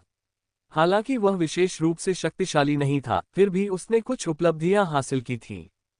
7वीं श्रेणी की आत्मा को पुनः पूर्ति करने वाली गोली को परिष्कृत करने के लिए कम से कम 6ठी श्रेणी का रसायनज्ञ होना आवश्यक है, और फिर भी यह संभव न हो। क्या आपको लगता है कि आप इसे परिष्कृत कर सकते हैं? सबके संदेहों के बावजूद विक्रम का चेहरा शांत था। उन्होंने आत्मविश्वास से कहा, हाँ, मैं इसे परिष्कृत कर सकता हूँ। ये किचेन को लगा कि वह सिर्फ समय बिताने की कोशिश कर रहा है, इसीलिए उसने इस तरह कहा, क्या तुम्हें लगता है कि हम इस तरह की खामियों से भरी बकवास पर विश्वास करेंगे? अगर कोई अमर भी आ जाए तो वह तुम्हें नहीं बचा पाएगा। वह कुछ करने ही वाला था कि किसी ने उसे रोक दिया। उसने सिर घुमाकर देखा तो पाया कि वह हरीश था। उसने अविश्वास से कहा, बड़े भाई, आपने मुझे क्यों रोका? मैं लिनशेन का बदला लेने के लिए इस बदमाश को मार डालना चाहता हूं। हरीश ने विक्रम की ओर देखा। जीवन और मृत्यु के इस नाजुक क्षण में भी उसके चेहरे पर कोई भाव नहीं बदला। उसके शरीर पर व्याप्त शांति में एक अवर्णनीय विश्वास झलक रहा था, जिससे लोग उसकी कही हुई बातों पर विश्वास करने से खुद को रोक नहीं पा रहे थे। अगर तुम उसे मार भी दोगे तो भी लिनशेन की क्षतिग्रस्त आत्मा की नस ठीक नहीं हो पाएगी। इस समय शहर के सभी 7वीं श्रेणी के रसायन शास्त्रियों को गुप्त रूप से बुलाया गया है और उनका कोई पता नहीं है। इस समय हमारे पास कोई और विकल्प नहीं है। उसके शब्दों का अर्थ था कि विक्रम को कोशिश करने दो। ये किचेन अविश्वास से भर गया। बड़े भाई, क्या आप भ्रमित हैं? आपने सचमुच इस बदतमीज बच्चे की बकवास पर विश्वास कर लिया? कौन जाने उसके इरादे क्या हैं और कहीं वह चुपके से कुछ कर तो नहीं देगा। उसकी बात बेवजह नहीं थी। आखिर लवीश और विक्रम के बीच पुरानी दुश्मनी थी, लेकिन अब उनके सामने सिर्फ दो ही रास्ते थे। अगर लवीश की आध्यात्मिक नस ठीक भी हो जाती तो भी उसकी साधना का स्तर बहुत गिर जाता और वह प्रतियोगिता में भाग नहीं ले पाता। उसका भविष्य बर्बाद हो जाता। अगर वे विक्रम को कोशिश करने देते और वह सचमुच इसे ठीक कर पाता तो सब कुछ अलग होता। हरीश ने विकृत भाव से कहा, तो फिर आप मुझसे क्या विकल्प चाहते हैं? क्या आप चाहते हैं कि मैं लिनशेन को जागने के बाद क्रूर वास्तविकता का सामना करते हुए देखूं? चेन यान ने बगल से कहा, छठे दर्जे की आत्मा को पुनः पूर्ति करने वाली गोली आत्मा की नसों की मरम्मत कर सकती है, लेकिन भविष्य में आत्मा की नसें बेहद कमजोर हो जाएंगी और उन्हें ठीक से पोषण देने की आवश्यकता होगी। हमें किसी भी तरह की और क्षति नहीं होने देनी चाहिए, अन्यथा मुझे डर है कि उसका पूरा साधना पथ बर्बाद हो जाएगा। उसने पहले इसके बुरे पहलू के बारे में बात की ताकि भविष्य में कोई दुर्घटना न हो और ही परिवार के सदस्य परेशानी खड़ी करने के इरादे से न आए। ये शब्द सुनकर भाइयों के चेहरे और भी बिगड़ गए। ही किचेंग ने दांत पीसते हुए कहा, अगर सच में यह संभव नहीं है तो मैं अभी लोगों को भेजकर उन 7वीं कक्षा के रसायन शास्त्रियों का पता लगाऊंगा। हरीश ने आह भरी, आप नगर स्वामी के तौर तरीके तो जानते ही हैं। चूंकि उसने उन्हें गुप्त रूप से इकट्ठा किया है तो हम भला कैसे जान सकते हैं? ये तो सरासर व्यर्थ प्रयास है। उन दोनों ने ध्यान नहीं दिया कि चेन यान कुछ कहना चाहती थी लेकिन हिचकिचा रही थी। अंत में उन्होंने सोचा और फिर भी कुछ नहीं कहा। विक्रम ने ये सब देखा और उसके मन में थोड़ा संदेह पैदा हो गया। जब बात यहाँ तक आ ही गई है तो उसे कोशिश करने दो। हे किचेन बेहद अनिच्छुक था पर वह कुछ कर भी नहीं सकता था। उसने विक्रम को घूरते हुए कहा, अगर तुमने अंधेरे में कुछ भी करने की हिम्मत की और लिनशेन को कुछ भी हुआ तो मैं तुम्हें उसके साथ दफना दूंगा। चिंता मत करो, मैं मूर्ख नहीं हूं। अगर उसे कुछ हो गया तो मैं भी बच नहीं पाऊंगा। समझदार लोग जानते हैं कि क्या करना है। ये सुनकर हरीश और हे किचेन के चेहरे के भाव आखिरकार काफी बेहतर हो गए। हालांकि चेन यान को लग रहा था कि दोनों भाई बच्चों का खेल खेल रहे हैं। आखिर विक्रम की उम्र कितनी थी? भला वह 7वीं श्रेणी की शक्तिवर्धक गोली कैसे बना सकता था? फिर भी वह कुछ कह नहीं सका। आखिर यह परिवार का निजी फैसला था। वह उनकी भावनाओं को भी समझ सकता था। जब तक उनके सामने आशा की कोई किरण थी, चाहे वह कितनी भी अनिश्चित क्यों न हो, वे उसे आजमाने के लिए तैयार थे। वे तमाशा देखने की मानसिकता के साथ वहीं रुके रहे, ये देखने के इरादे से कि विक्रम का क्या अंजाम होता है। सबकी निगाहों के सामने विक्रम ने अपने हाथों से एक मुद्रा बनाई। ये देखकर कि वह इस तकनीक में पूरी तरह माहिर है, चेन यान ने प्रशंसा का भाव दिखाया।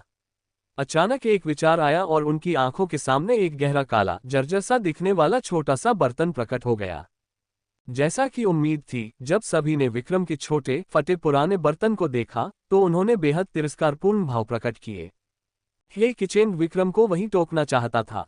उसने ताना मारते हुए कहा, इस छोटे से टूटे हुए बर्तन से भला कौन सी अच्छी दवा बन सकती है?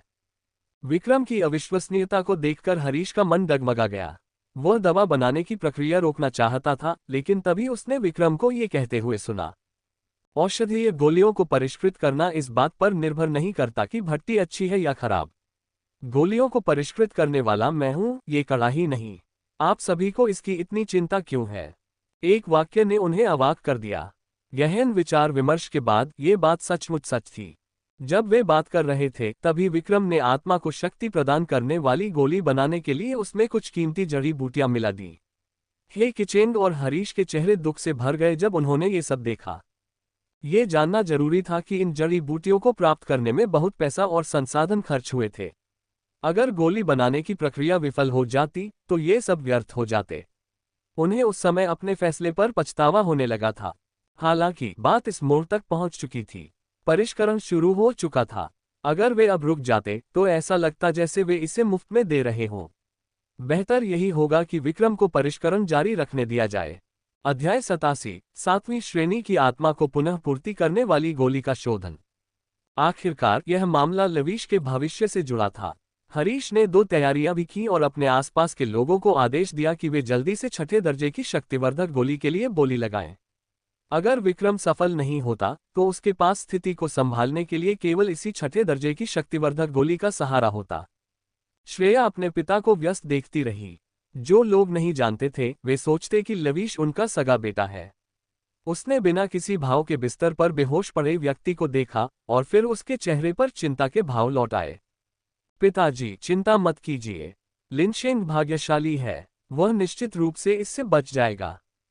अगर लिनशेंग की साधना शक्ति कम हो जाती है और वह अपनी आध्यात्मिक शक्ति को पुनः प्राप्त नहीं कर पाता है, तो हे परिवार को भविष्य में अपने विशाल पारिवारिक व्यवसाय के साथ क्या करना है, ये पता नहीं चलेगा। श्रेया ने धीरे से उसे दिलासा देते हुए कहा, क्या तुम्हारी अभी भी एक बेटी नहीं है?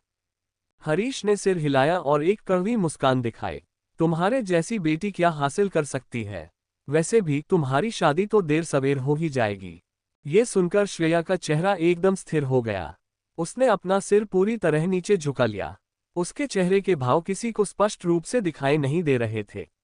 जब उसने दोबारा अपना सिर उठाया तो उसके सौम्य चेहरे पर कोई बदलाव नहीं आया। हालांकि उसकी हथेली पर आध्यात्मिक प्रकाश की एक किरण धीरे से चमक उठी। इस समय विक्रम ने एक एक करके औषधि सामग्री को कड़ाही में डाला। उसकी हथेली में एक लौ प्रकट हुई। उसकी सतह धधकती लाल थी, लेकिन उसके भीतर सुनहरी रोशनी टिमटिमा रही थी। हालांकि उसमें कोई तापमान नहीं दिखाई दे रहा था। 9 यान की सच्ची ज्वाला अत्यंत दुर्लभ थी। स्वाभाविक रूप से इससे पहले किसी ने नहीं देखा था। जहां तक उन्हें पता था, ज्वाला का स्तर जितना ऊंचा होता था, तापमान उतना ही अधिक होता था और उसकी आभा उतनी ही असाधारण होती थी। यह विक्रम की ज्वाला जैसी नहीं थी। चेन यान ने कुछ देर तक उसका अध्ययन किया, लेकिन वह ये नहीं बता सका कि उसकी हथेली में जल रही लौ किस प्रकार की थी। हालांकि देखने में ऐसा लग रहा था कि उसमें कुछ असाधारण गुण हैं। ये देखकर हरीश थोड़ा असहज हो गया। उसने पूछा, किमियागर चेन, क्या आपको लगता है कि वह इसे सफलतापूर्वक परिष्कृत कर पाएगा? चेन यान ने चतुराई से कहा, परिवार के मुखिया, मुझे भी इस मामले में भरोसा नहीं है। क्या आपको लगता है कि यह युवक सफल हो पाएगा? इन औषधीय जड़ी बूटियों का क्या हाल होगा? उसका मतलब यह था कि विक्रम निश्चित रूप से असफल होगा। जब हे किचेंग ने ये सुना तो वह शिकायत किए बिना नहीं रह सका। बड़े भाई, मैंने पहले ही कहा था कि यह लड़का भरोसेमंद नहीं है, लेकिन अंत में आपने उसे कोशिश करने की अनुमति दे दी। अब यह न केवल समय की बर्बादी है, बल्कि इतनी सारी बहुमूल्य औषधीय जड़ी बूटियों की भी बर्बादी है। हरीश का चेहरा भावहीन था। उसने उदास निगाहों से विक्रम को देखा। उसने देखा कि विक्रम ने सारी औषधीय जड़ी बूटियां छोटी कड़ाही में डाल दी थीं। जैसे जैसे लपटें फैलती गईं, छोटा काला बर्तन अंदर लिपटता चला गया। मूल रूप से घोर काले बाहरी भाग पर सुनहरी लाल रोशनी की कुछ और किरणें दिखाई देने लगीं, जिससे वह थोड़ा असामान्य सा लगने लगा। सुनहरी नसें आपस में गुंथी हुई थीं, जिससे पूरे शतरंज के बोर्ड पर पैटर्न बन रहे थे। उन्होंने छोटे से बर्तन के चारों ओर घेरा बना रखा था और अंदर रखी औषधीय जड़ी बूटियों को पोषण दे रही थी। उस पर हरे रंग के छोटे छोटे धब्बे बिखरे हुए थे। वे जीवंतता से भरपूर थे, ठीक एक छोटे से जंगल की तरह। लपटें फैलती गईं और हरियाली में समा गईं। जंगल धीरे धीरे सिकुड़ने लगा। ऐसा लगा मानो जड़ी बूटियों को कोई अज्ञात शक्ति मिल गई हो और वे धीरे धीरे आपस में मिल गईं। गोली का आकार धुंधला सा दिखाई दे रहा था, लेकिन वह शुद्ध नहीं थी। उसमें कुछ अशुद्धियां थीं। विक्रम ने लौ की तीव्रता बढ़ा दी। जैसे ही हरे रंग का अंतिम अंश भी गायब हुआ, उसकी जगह एक पारदर्शी प्रकाश फैल गया। ऐसा लगा मानो सभी जड़ी बूटियां शुद्ध हो गई हो। सारी अशुद्धियां निकाल ली गई हो, केवल उनका सार ही शेष रह गया हो। सभी को हल्की सी औषधीय गंध महसूस हुई। चेन यान के चेहरे पर थोड़ा सा भाव परिवर्तन आया, मानो उसे विश्वास ही न हो रहा हो।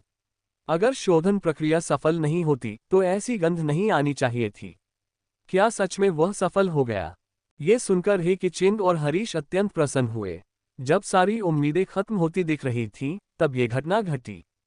ऐसे में वह वाकई 7वीं कक्षा के लिए एक स्फूर्तिदायक गोली को परिष्कृत कर सकता है। चेन यान ने सिर हिलाया। भाई एक पल के लिए ही खुश हुए, फिर उन्होंने देखा कि उसने अपना सिर हिला दिया। उन्हें समझ नहीं आया कि उसका क्या मतलब था। वर्तमान स्थिति को देखते हुए वह 7वें दर्जे की आत्मा को पुनः पूर्ति करने वाली गोली तैयार कर सकता है। हालांकि गोली तैयार करने की प्रक्रिया को कई कारक प्रभावित करते हैं। जब तक कड़ाही नहीं खोली जाती तब तक ये पता नहीं चल पाएगा कि गोली किस श्रेणी की होगी। श्रेया की कोमल आवाज सुनाई दी, किमी अगर चेन का मतलब यह है कि अगर इस पर असर पड़ता है तो गोली की गुणवत्ता कम हो जाएगी। स्वाभाविक रूप से यही स्थिति है। ये भी संभव है कि रसायनज्ञ की प्रतिभा पर्याप्त न हो, जिसके परिणामस्वरूप आध्यात्मिक ऊर्जा की कमी हो जाती है। जब गोली बनने वाली होती है तो गोली की गुणवत्ता भी गिर जाती है। उसका मतलब ये था कि विक्रम गोली को परिष्कृत करने में सक्षम था, लेकिन अंत में वह सफल होगा या नहीं, यह अभी भी अज्ञात था। जैसे जैसे वे बातें करते गए, वह विचित्र औषधीय सुगंध और भी तीव्र होती गई, जिससे लोगों का मन तरोताजा हो गया। उस सुगंध से लोगों का मनोबल बढ़ा और सबका, जो पहले लापरवाह था, अचानक अत्यंत सतर्क हो गया। विशेषकर चेन यान की आंखें, जो चौड़ी खुली हुई थीं और उनमें एक अजीब सी चमक थी। जो लोग नहीं जानते थे, वे सोचते कि उसने कोई खजाना खोज निकाला है। विचित्र औषधीय सुगंध के साथ टूटी हुई छोटी भट्टी पर धूसर धुंध की एक परत छा गई। फिर ये धीरे धीरे सफेद हो गई और दूधिया रंग धीरे धीरे गायब हो गया। चेन यान समझ गया था कि यह गोली बनने का संकेत है। जब कोहरा पारदर्शी हो गया तो इसका मतलब था कि गोली बन चुकी है। उसने पलकें झपकाने की भी हिम्मत नहीं की, कहीं एक पल भी चूक न जाए। उन्हें इस हालत में देखकर हे किचेंग, हरीश और हे किचेंग भी थोड़े घबरा गए। जिस समय विक्रम पूरी तरह से गोली को परिष्कृत करने पर ध्यान केंद्रित कर रहा था, उसके पीछे से एक ठंडी रोशनी तेजी से आई। सबका ध्यान उसी पर केंद्रित था, इसलिए किसी ने उसे देखा तक नहीं। विक्रम ने भौहें चढ़ाईं। ठंडी रोशनी टूटी हुई छोटी भट्टी के चारों ओर चक्कर लगाती हुई उसमें प्रवेश करने ही वाली थी। ये जानना आवश्यक था कि एक कोर बनने वाला है। यदि थोड़ी सी भी अशुद्धि अंदर चली जाती तो अंतिम कोर निर्माण की गुणवत्ता प्रभावित हो जाती। दुर्भाग्यवश नौयान की सच्ची ज्वाला अचानक उठी और उसे पल भर में निगल गई। इससे कोई हलचल भी नहीं हुई। सारे बदलाव पलक झपकते ही हो गए। ऐसा लगा जैसे कुछ हुआ ही न हो। औषधीय सुगंध और भी तेज हो गई और कड़ाही का ढक्कन भी अपने आप ऊपर उठ गया। चेन यान ने खुद को रोके बिना चिल्लाते हुए कहा, अब गोली को संघनित करने का समय आ गया है। सफलता या विफलता इसी एक चाल पर निर्भर करती है। सबकी सांसें थम सी गई थीं। क्या विक्रम सफल हो पाएगा? अध्याय 88, किसने किया छुप कर हमला। एक विशाल हरी लहर उमड़ पड़ी। विक्रम केंद्र में था और चारों ओर हरियाली छा गई। प्रकाश इतना तेज था कि सब लोग मुश्किल से अपनी आंखें खोल पा रहे थे। किसी ने ध्यान नहीं दिया कि विक्रम का हाथ थोड़ा सा हिला, मानो कड़ाही में कुछ गिर गया हो। जब रोशनी कम हुई तो ताजगी भरी औषधीय सुगंध गायब हो गई। छोटा सा बर्तन हवा में धीरे धीरे तैरने लगा और फिर से अपने पहले वाले धुंधले रूप में लौट आया। कोई विशेष घटना नहीं हुई। एक पल के लिए हरीश और बाकी लोग असमंजस में पड़ गए। क्या वह असफल रहा या सफल हुआ? उन्होंने अनजाने में चेन यान की ओर देखा, जिसने भी सिर हिलाकर यह संकेत दिया कि उसे कुछ पता नहीं है। तार्किक रूप से देखा जाए तो एक बार मूल तत्व बन जाने के बाद दवा की गुणवत्ता जितनी अधिक होगी, उसका प्रभाव उतना ही अधिक होगा। लेकिन विक्रम के मामले में शुरुआत तो अच्छी हुई, लेकिन अंत में प्रभाव कम हो गया। कुछ क्षण पहले तक दवा की सुगंध लगातार उनकी नाक में घुस रही थी, लेकिन अब कोई हलचल नहीं थी। ऐसा तो नहीं हो सकता कि वह असफल हो गया हो, है ना? ये संभव है कि पहले जो औषधीय सुगंध आ रही थी, वह भी इसी बच्चे ने हमें जानबूझकर डराने के लिए बनाए हो। हरीश के चेहरे पर निराशा के भाव उभर आए। उसने सोचा कि विक्रम असफल हो गया है, और श्रेया ने राहत की एक स्पष्ट आह भरी। हालांकि उन्होंने केवल विक्रम को कड़ाही का ढक्कन हटाते हुए देखा और सबके सामने 3 गोल और चिकनी गोलियां प्रकट हुईं। प्रत्येक गोली बेहद गोल और शुद्ध थी। उस पर सुनहरे रंग के पैटर्न बने हुए थे और उनकी कम से कम 7 परतें थीं। चेन यान की आंखें चौड़ी हो गईं और वह तेजी से आगे बढ़ा। उसने तीनों गोलियां हाथ में पकड़ी और ध्यान से उनकी जांच की। वह इतना हैरान था कि लगभग बोल ही नहीं पा रहा था। ये तो 7वीं श्रेणी की आत्मा को पुनःपूर्ति करने वाली गोली है। तुमने इसे बनाने में वाकई सफलता हासिल कर ली है। हे किचेंग और हरीश तुरंत बेहद उत्साहित हो गए और चेन यान को घेर लिया। चेन यान ने अपने हाथ में रखी गोलियों को देखा और उन्हें ध्यान से सूंघा। 7वीं श्रेणी की शक्तिवर्धक गोली सचमुच मौजूद थी। उसकी नज़र विक्रम पर पड़ी और उसकी आंखों में अभी भी कुछ हैरानी और अविश्वास झलक रहा था। अपने छोटे मालिक को एक गोली निगलने के लिए दे दो। कुछ दिनों के आराम के बाद वह ठीक हो जाएगा। हे किचेंग अभी भी थोड़ा झिझक रहा था। इसमें कोई समस्या तो नहीं होनी चाहिए, है ना रसायन शास्त्री चेन? चेन यान का चेहरा ठंडा पड़ गया। तुम मेरे फैसले पर सवाल उठा रहे हो। 7वीं श्रेणी की आत्मा को पुनः पूर्ति करने वाली गोली में कुछ भी गलत नहीं है। हे किचेन को गुस्सा देखकर कोई शक नहीं हुआ और उसने जल्दी से लवीश को खाना खिला दिया। लवीश का बिगड़ा हुआ चेहरा देखते ही देखते तुरंत ठीक हो गया। फिर उन्होंने अपनी आध्यात्मिक इंद्रियों का विस्तार किया। सचमुच लवीश की नसों में एक अत्यंत कोमल शक्ति प्रवाहित हो रही थी।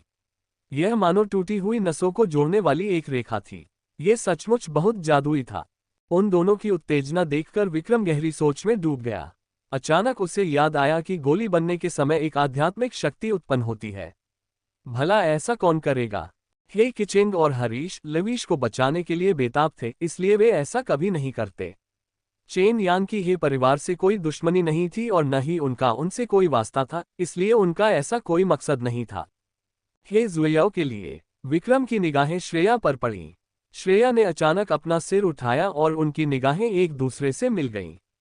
श्रेया को शायद विक्रम के देखने की उम्मीद नहीं थी, इसलिए उन्होंने तुरंत अपनी निगाहें हटा लीं। विक्रम को पता नहीं था कि यह उसकी कल्पना थी या नहीं, लेकिन उसे लगा कि उसकी निगाहों में कुछ ठंडक थी। यह अजीब था। पहले श्रेया ने अप्रत्यक्ष रूप से विक्रम का समर्थन किया था और उसके प्रति सद्भावना भी व्यक्त की थी। अब ऐसा लग रहा था जैसे वह बिल्कुल बदल गई हो और वह कुछ हद तक ठंडी पड़ गई थी। पर्दे के पीछे का व्यक्ति शायद नहीं चाहता था कि लवीश को औषधीय दवा के रूप में इस्तेमाल किया जाए। अगर उन्हें उसकी जान चाहिए होती तो हे परिवार सीधे कार्रवाई कर सकता था। इतनी परेशानी उठाने और लवीश को दांव पर लगाने की कोई जरूरत नहीं थी।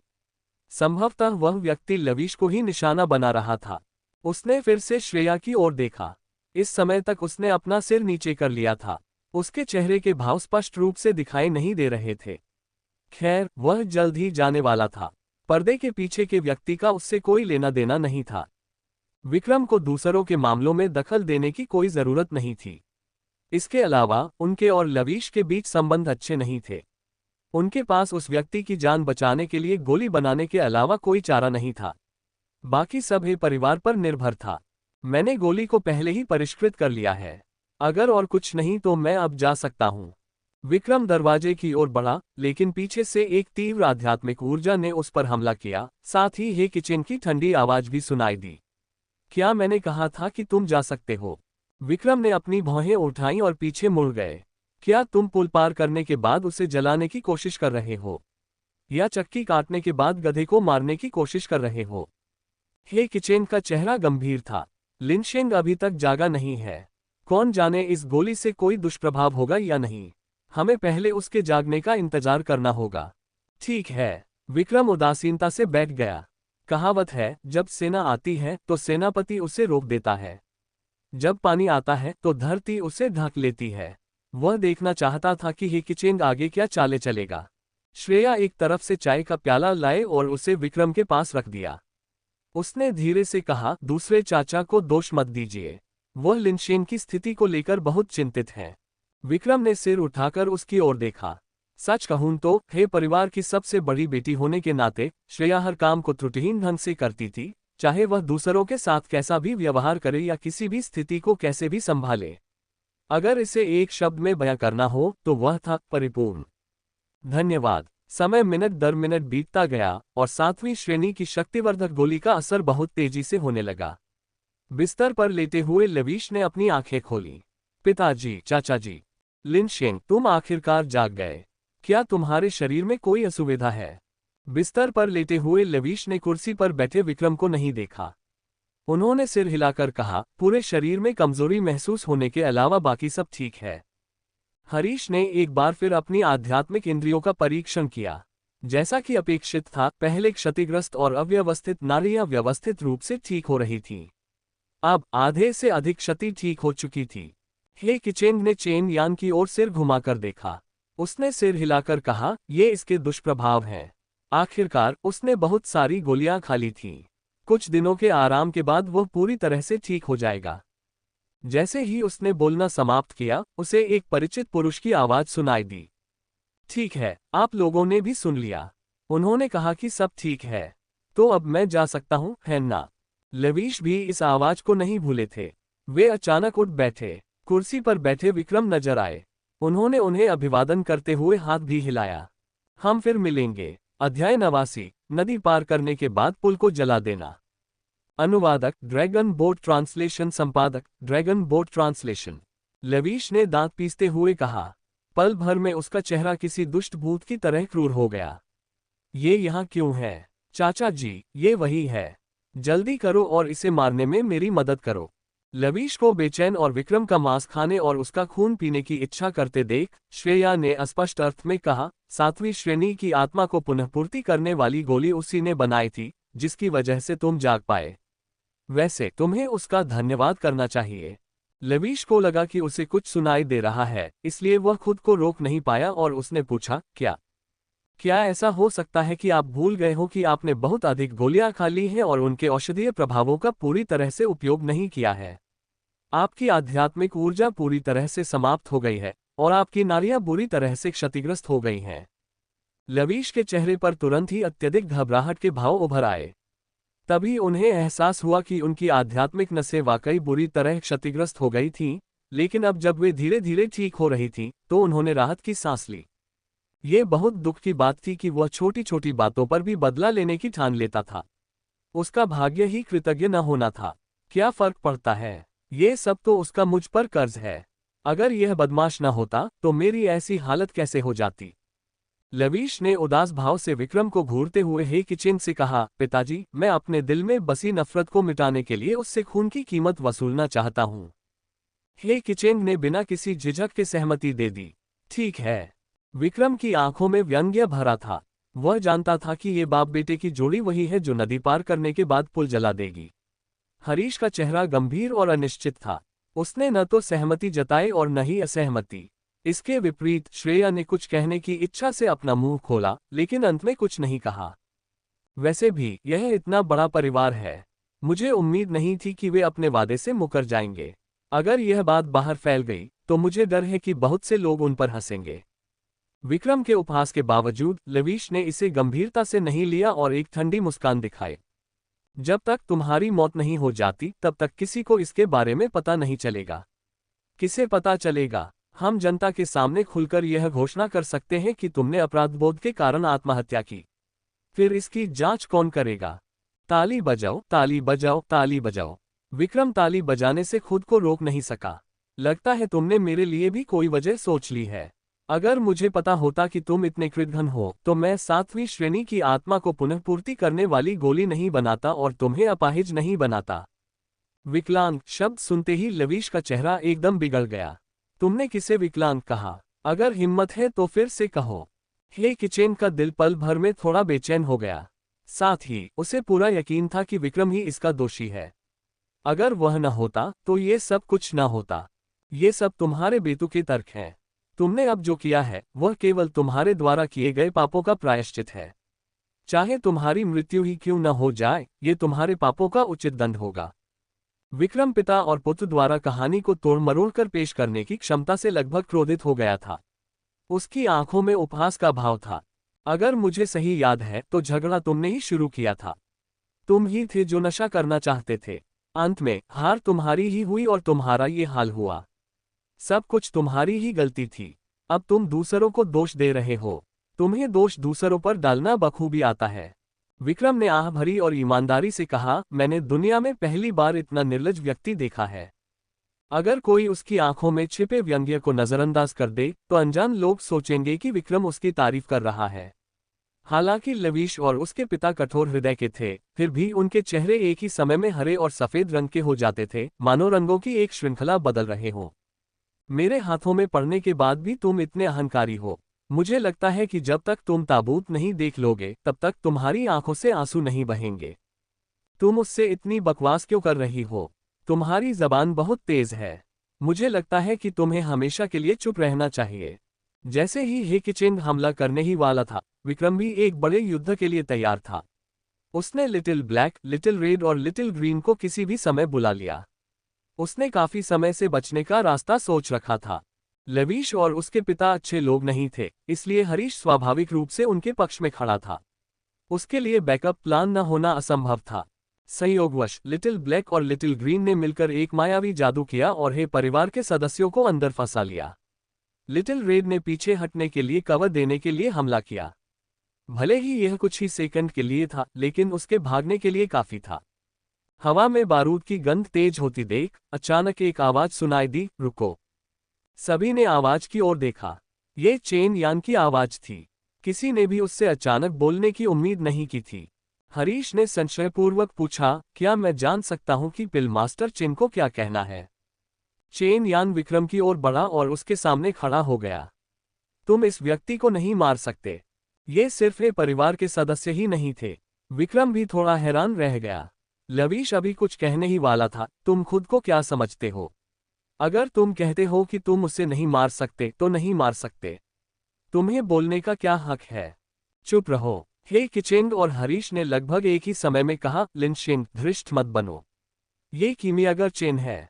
चेन यान का 5वीं श्रेणी के रसायनज्ञ के रूप में दर्जा स्पष्ट रूप से कम नहीं था। इसके अलावा वह रसायनज्ञ संघ से आता था। ये गुट अत्यंत शक्तिशाली था। इसकी शाखाएं लगभग पूरे महाद्वीप में फैली हुई थीं। यदि कोई विशेष रूप से दूरस्थ छोटा शहर न हो तो इसकी शाखा आसानी से देखी जा सकती थी। ये कहा जा सकता है कि यह व्यापक रूप से फैला हुआ था। इनकी संख्या अनगिनत थी। राजधानी में स्थित किमियागर संघ उनमें से एकमात्र था।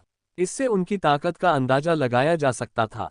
इसी वजह से बाहरी दुनिया में एक साधारण तीसरे या चौथे दर्जे का किमियागर भी लोगों द्वारा सम्मानित होने के लिए काफी था।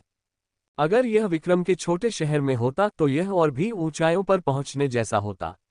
लेकिन रसायन शास्त्री संघ में यह ज्यादा से ज्यादा शुरुआती स्तर का ही था। चेन यान जैसे लोग औसत से थोड़ा ही ऊपर थे।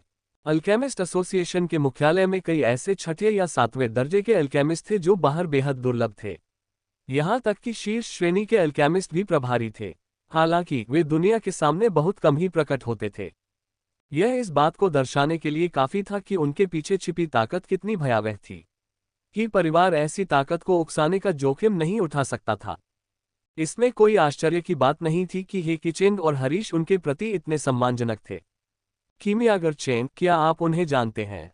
चेन यान ने सिर हिलाया। मैं नहीं जानता। मैं इस छोटे भाई से आज ही मिला हूं। ये सुनकर हे परिवार के सदस्य और भी ज्यादा असमंजस में पड़ गए।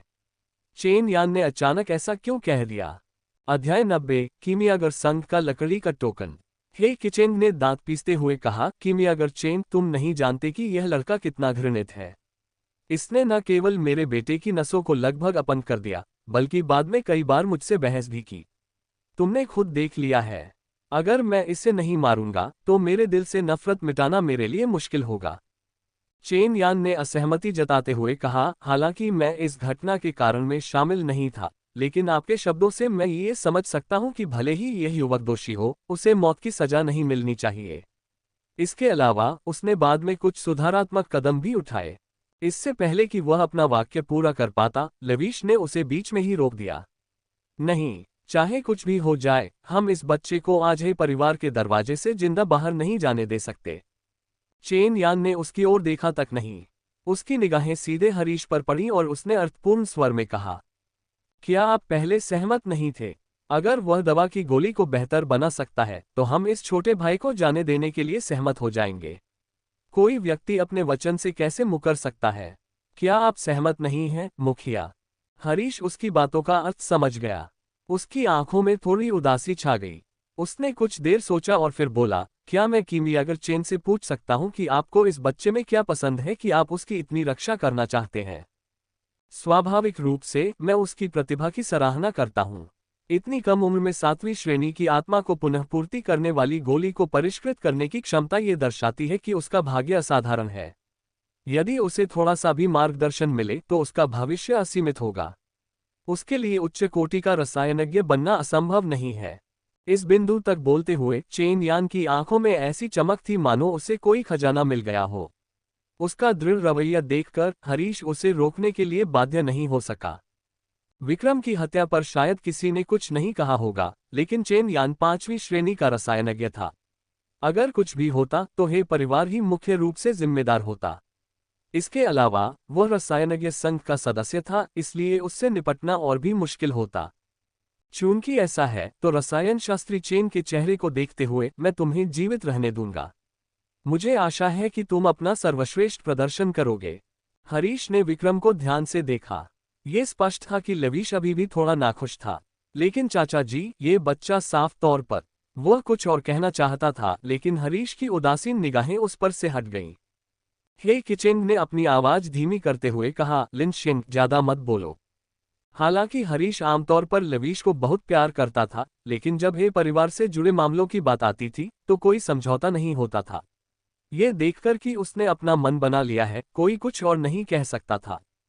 उन्हें जाने दो। हरीश के आदेश का पालन करते हुए विक्रम चेन यान के पीछे पीछे हे परिवार के दरवाजे से सुरक्षित बाहर निकल गया। आप कहाँ रहते हैं? चलिए मैं आपको विदा कर देता हूँ। विक्रम चेन यान का मतलब समझ गया था। उसे डर था कि ये परिवार रास्ते में उस पर हमला कर देगा, लेकिन उसे चिंता नहीं थी। अपनी ताकत से भले ही वह उन्हें हरा न पाए, फिर भी वह भाग सकता था। आपकी अच्छी मंशा के लिए धन्यवाद किमयागर चेन। इसकी कोई आवश्यकता नहीं है। चेन यान ने विक्रम को सम्मान की दृष्टि से देखा। हालांकि उसका विक्रम से ज्यादा संपर्क नहीं था, फिर भी वह समझ गया था कि विक्रम खतरे के सामने शांत और निडर रहता है। अपनी जान को खतरा होने पर भी वह अपना संयम बनाए रख सकता था। इस तरह का दृढ़ संकल्प आम बात नहीं थी। ये दवाएं बनाने के लिए भी सबसे उपयुक्त था। ये सोचकर चेन यान भावुक हो गया। मुझे उम्मीद नहीं थी कि तुम इतनी कम उम्र में 7वीं श्रेणी की गोली को परिष्कृत कर पाओगे। क्या तुमने पहले भी ऐसा किया है? विक्रम ने सिर हिलाया और सच्चाई से जवाब दिया, ये पहली बार है जब मैं 7वीं श्रेणी की आत्मा को पुनःपूर्ति करने वाली गोली का निर्माण कर रहा हूँ। चेन यान को देखकर ऐसा लग रहा था मानो उसने कोई परी कथा सुनी हो और उसके चेहरे पर अविश्वास के भाव थे। क्या मतलब, आज पहली बार तुमने 7वीं श्रेणी की आत्मा को पुनःपूर्ति करने वाली गोली बनाए और तुम सफल हो गए? तुमने तो इसे पहले कभी नहीं बनाया था। उसने विक्रम के चेहरे पर मजाक का भाव ढूंढने की कोशिश की, लेकिन विक्रम ने दृढ़ता से अपना सिर हिला दिया।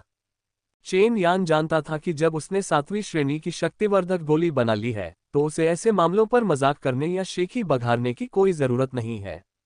उसने संतुष्टि का भाव दिखाते हुए कहा, मुझे तुम्हारी प्रतिभा की इतनी उच्चतरता की उम्मीद नहीं थी। तुमने इसे एक ही बार में सफलतापूर्वक बना लिया। बेशक इसमें भाग्य की भूमिका को नकारा नहीं जा सकता था। हालांकि ताकत भी भाग्य का एक हिस्सा थी। तो आपने इससे पहले और कौन कौन सी औषधीय गोलियां तैयार की हैं? विक्रम ने अनायास ही कुछ गोलियों के नाम लिए। ये सभी आमतौर पर मिलने वाली औषधीय गोलियां थीं जो ऊर्जा और रक्त को बहाल कर सकती थी या विष को दूर कर सकती थी। ये आत्मा को पुनःपूर्ति करने वाली गोली जितनी उच्च श्रेणी की नहीं थी। इससे ये स्पष्ट होता है कि विक्रम की प्रतिभा असाधारण थी। वह शुरुआत में ही इन गोलियों को परिष्कृत करने में सक्षम था। इससे चेन यान को अपने अंतर्मन के विचारों पर और भी अधिक यकीन हो गया। जैसे ही वह कुछ कहने ही वाला था कि अचानक एक दिव्य प्रकाश प्रकट हुआ। चेन यान के शरीर पर लटका हुआ जैद का लटकन जगमगा उठा और उसने भौहें सिकोड़ ली। उसने अपने थैले से एक टोकन निकाला और विक्रम को देते हुए कहा, इसे ले लो। कल रसायन शास्त्री संघ में मुझसे मिलना। समय आने पर मैं तुम्हें सब कुछ स्पष्ट रूप से समझा दूंगा। मुझे अभी कुछ काम निपटाने हैं, इसलिए मैं पहले चलता हूं। विक्रम ने उसके हाथ से टोकन ले लिया। यह एक प्राचीन लकड़ी का टोकन था और उसे इसमें से एक अवर्णनीय औषधीय सुगंध आ रही थी। यह ताजगी देने वाली थी और छूने पर थोड़ी ठंडी महसूस हो रही थी।